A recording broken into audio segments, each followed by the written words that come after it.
Lonand railway स्टेशनचं 22 मे रोजी पंतप्रधान नरेंद्र मोदी यांच्या शुभहस्ते उद्घाटन संपन्न।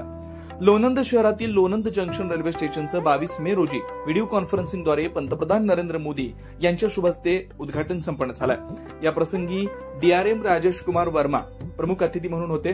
कार्यक्रमात सातारा जिल्ह्यातील मान्यवर, ग्रामस्थ, विविध राजकीय पुढारी, स्टेशन मास्तर, रेल्वे कर्मचारी, पदाधिकारी, पुणे, सातारा, मिरज येथील पोलीस अधिकारी बहुसंख्येने उपस्थित होते।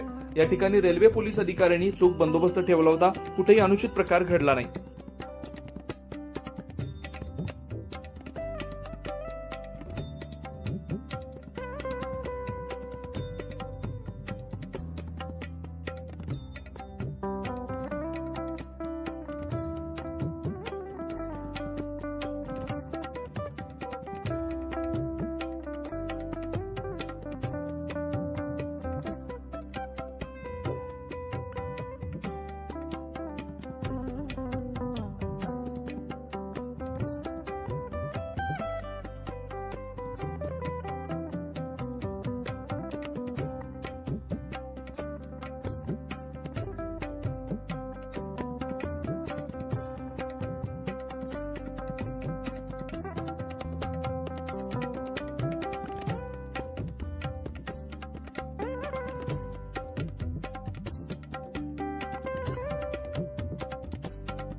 अशाच नवनवीन अपडेट्ससाठी आमच्या खबर गावाकडची या चॅनेलला सबस्क्राइब करा। आमचे व्हिडिओ लाईक करा आणि शेअर करा।